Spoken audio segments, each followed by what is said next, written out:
waxaa 4 maalmood gacanta alaamaha amniga ku jira dhowr qof kuwaas oo ka soo jeeda deegaanada Qorof Xaraar sida ay sheegeen dadka eheladooda ah kuwaas oo loo sheegay in baaritaan lagu sameynayo ehelada qaar ka mid ah dadkaasi ayaa cabasho ka muujiyeen qaabka ay ciidamada ula dhaqmeen iyagoona sheegeen in ganacsiyo qaar oo ay lahaayeen dadkaasi ku jira gacanta dawladda ay ciidamada amaanka kala baxeen xarumahaasi ganacsiga halka sidoo kale cidii dambi leh ay codsadeen in sharciga la mariyo madaxda joogta Qorof Xaraar oo ciidamada dawladda iyo annaga odayaasha waa tashanay waxaan ku tashanay ninka al-shabaab lagu tuumo in la qabto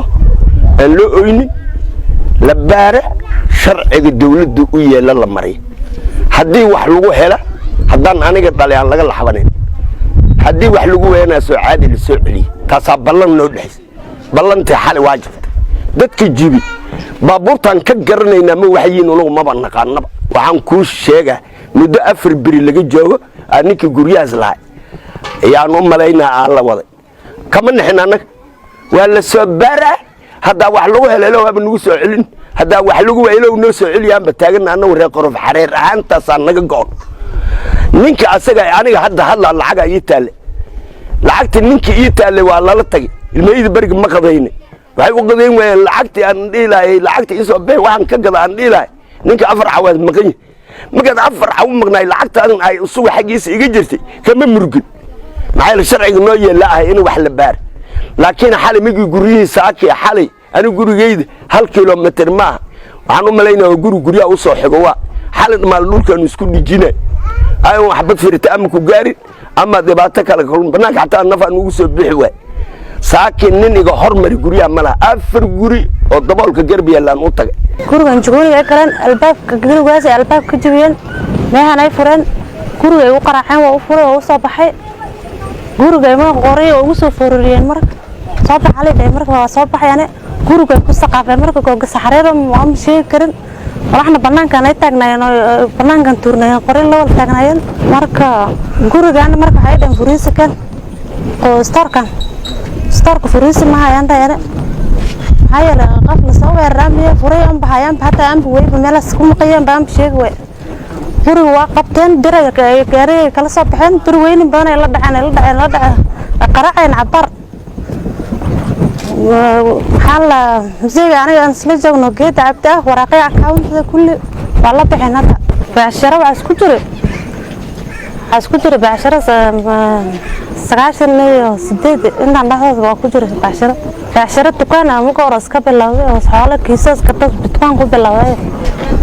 keel kiisas ka arrimo badan oo dib oo loo goysinay dadka magaaladan degan iyo dadka qarsad degan iyo degmayaal badan halka ayaan u imaanay waxa halka ka dhacay in dad shicib ah oo dukaamo leh oo xoolahoodis kale wax dambi ay qabaan ay jireen oo nin kasto magaalada garana yuusan garana oo wiligoodba ganacsanaan in la qabtay haddaba ku xayireen yihiin meel duur ku xayireen yihiin gacan dadkan duurka ku jirto dadka dila oo kulligayma daba socono ma ahayn dadka ilaalin lahay oo dawladda oo dadkan shicibka canshuurta laga soo guray mushaarkooda ay tahay oo in dadka difaacan laga raba ay dilaan xali halka waxa ka dhacay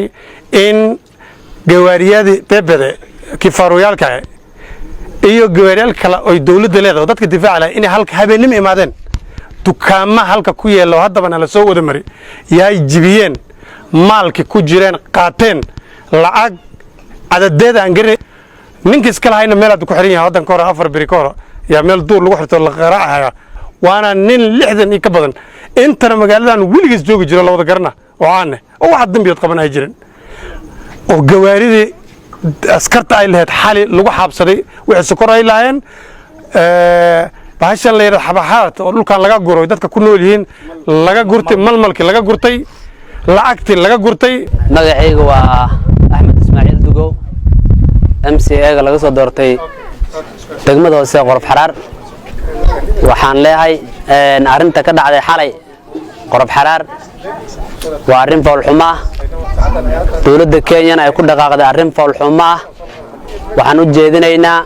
dawladda arinta ay ku dhaqaaqday inaysan ahayn arin al-shabaab la dagaalana dadka iyo dawladda waxa la rabaa inay ka dhaxaysa wada shaqeyn oo security labada dhinac laakiin haddii arrintii dadkii kula shaqayn lahaa aad u bedesho inaad cadibto inaad xoolahooda dhacdo inaad sharci darro aad ku haysata 3 maalmood iyo ka badan ayadoo lagu ogolyahay kaliya 24 saacadood inaad hayn karta oo maxkamadda intaada geynin aan sii hayn karin ayaa dad lagu hayaa 5 maalmood iyo 5 habeen oo la cadibayaa oo cusbo lagu ridayaa oo maxay ahayd la xirayaa xoolahoodina la dhacayaa midaas ayada ma ogolaanayna wada shaqayn ayaan u soo guntanay waxaan u imaan inaan la shaqeyno dawladda iyo dadkaba sidii loo bixin lahaa al-shabaab dhulka uma aan imaanin dadweynaha degan in la dhaca maalin iyo habeen xoolahoodii la qaata ayaga la qaata malmalkooda la qaata safartooda la qaato raashinkooda la qaato dukaamahooda habeenkii lagu soo duula ma aha taas dawladnimo dhinaca kale waxay baaq u soo jeediyeen dawladda inay wax ka qabato dhacdooyinkaas oo ah kuwa soo laabtay dadka nolosha deeyo duqeyba walbaharan ilmihiisan yeelna qaalan intaas aan ka codsanayna dadkeed ma soo deesin waxaan ka codsanaa nabadgelyo inaan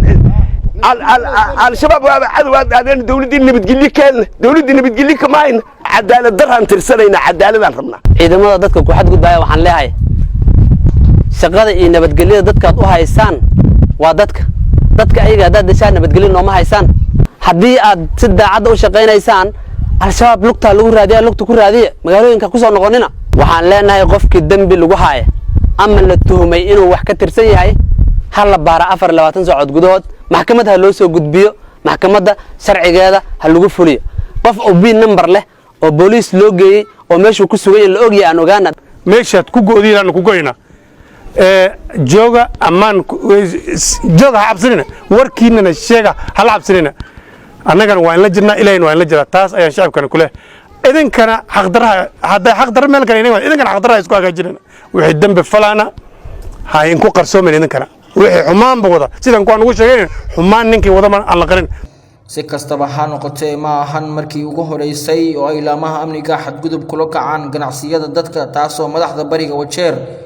ay sheegeen in sharciga lala tiigsan doono cidii shacabka ku xadgudubta